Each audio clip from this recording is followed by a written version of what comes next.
Bismillahirrahmanirrahim. Assalamualaikum warahmatullahi wabarakatuh. Wahai anak-anakku, murid-muridku yang senantiasa dirahmati oleh Allah SWT.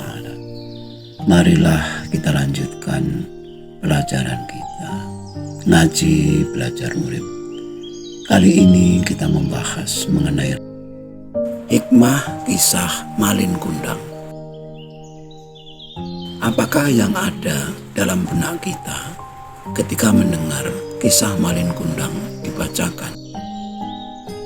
Apakah mengenai anak yang durhaka, orang tua yang miskin, ataukah kisah tentang orang yang lupa diri manakala mendapati dirinya sukses? Atau mungkin justru semua itu saling terkait.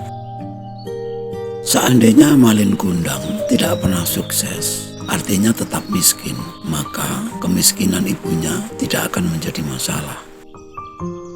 Seandainya ibu Malin Kundang adalah orang yang kaya raya, tidak mungkin Malin Kundang malu terhadap ibunya. Dan seandainya keberangkatan Malin Kundang merantau dalam kondisi yang kaya, kecukupan, atau paling tidak miskin, keberhasilan Malin Kundang di dalam rantauan tidak banyak berpengaruh. Lalu, apa artinya semua itu? Mengapa kisah Malin Kundang itu menjadi legenda? Sebagaimana kisah-kisah legenda yang lain, apakah hanya dongeng belaka, fiktif, atau nyata? Yang penting memiliki hikmah besar yang dapat diambil sebagai pelajaran bagi kita semua sampai kapanpun. Sebagaimana pula kisah mukjizat para rasul, mulai Nabi Ibrahim yang dibakar api, Nabi Yunus yang ditelan ikan paus, Nabi Musa yang membelah lautan, Bani Israel yang dikutuk menjadi kera, dan seterusnya. Bila kisah-kisah seperti itu diukur nyata atau tidak sebagai tolak ukur kebenarannya, maka kita akan melupakan hikmah apa yang ada di balik kisah-kisah tersebut. Lalu bagaimana dengan kisah Malin Kundang? Hikmah apa yang ada? Surat Al-Alaq ayat 6 dan 7 yang artinya, sekali-kali tidak, sungguh manusia itu benar-benar melampaui batas apabila dia melihat dirinya serba cukup atau merasa punya kelebihan. Gambaran tentang orang-orang yang lupa diri ketika merasa cukup atau berkeluh kesah manakala merasa kekurangan banyak sekali disebutkan di dalam Al-Quran sebagai peringatan bagi umat manusia. Namun tetap saja kita cenderung tidak insaf, tidak sadar diri, sebagaimana Malin Kundang.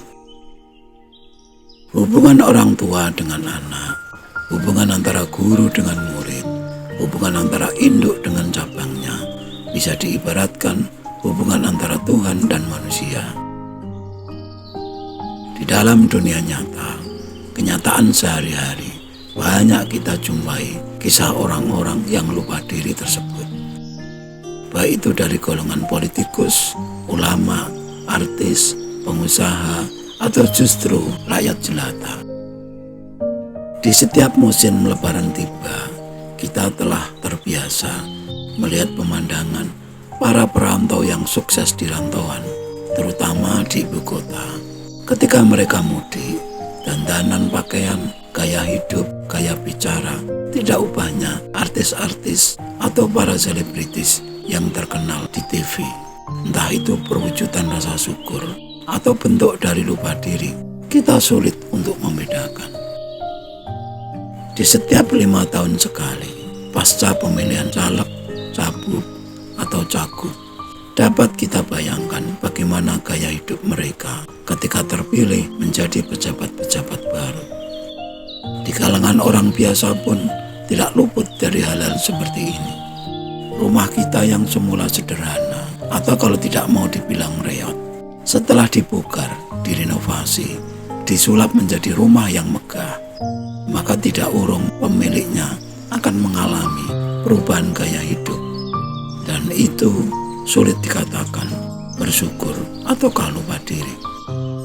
Hal-hal yang seperti inilah yang perlu kita waspadai. Apakah mirip dengan kisah Malin Kundang atau tidak? Apakah cocok dengan sindiran-sindiran yang ada di dalam Al-Quran atau tidak? Bagaimanakah mengukur atau mendeteksi semua itu?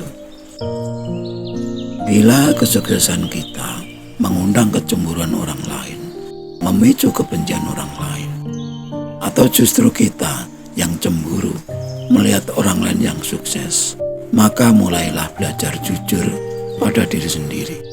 Adakah kedamaian atau ketenangan kita yang mulai terampas atau meninggalkan kita? Adakah kita merasa telah berbeda dengan sebelum-sebelumnya? Sekali lagi, cobalah jujur pada diri sendiri. Bila kondisi perekonomian kita sekarang kita anggap pas-pasan, cobalah selalu bergaul dengan orang-orang yang sekelas dengan kita. Dan bila sekarang merasa ada kelebihan di bidang materi, cobalah ikuti kisah-kisah para sufi, para utusan Tuhan, para utusan kebenaran yang rela meninggalkan kemewahan hidup duniawi, ditukar dengan kehidupan yang sederhana, bahkan rela menderita demi kebenaran atau demi keadilan hidup. Kisah Sang Buddha yang rela meninggalkan istana, istri dan anaknya. Kisah para sahabat Rasul yang hidup sederhana meskipun menjabat sebagai khalifah, suatu jabatan yang lebih tinggi daripada seorang raja atau presiden. Cobalah lebih memahami kualitas daripada kuantitas, lebih memilih berkah daripada jumlah. Uang 1 juta akan lebih berharga bila membuat kita lebih hemat, berhati-hati, daripada uang 100 juta namun membuat kita lupa diri, salah tingkah, banyak keinginan, dan ujung-ujungnya habis juga tanpa manfaat yang jelas. Dan tidak jarang hal itu merusak kepribadian kita, karena kita akan menganggap bahwa kesederhanaan adalah sesuatu yang memalukan. Cobalah lebih menghargai pejabat yang miskin namun jujur daripada yang kaya raya namun korup. Cobalah lebih menghargai ulama yang sederhana, berprinsip, dan selalu ingat kepada Tuhan, daripada ulama yang hidupnya glamor, pak artis, karena populer dan lantang bicaranya, namun tanpa bobot atau isi. Cobalah menghargai orang-orang yang populer, namun tetap rendah hati, karena tidak terpengaruh dengan popularitas. Cobalah lebih jujur sekali lagi. Adakah kita golongan yang lupa diri karena kelebihan? Atau golongan yang selalu berkeluh kesah karena merasa kekurangan? Adakah Tuhan selalu hadir dalam pikiran dan hati kita? Adakah Dia selalu menjadi pertimbangan yang utama dan pertama? Ini keinginanku ataukah kehendak Tuhan? Adakah kisah Malin Kundang cukup jadi inspirasi bagi kita?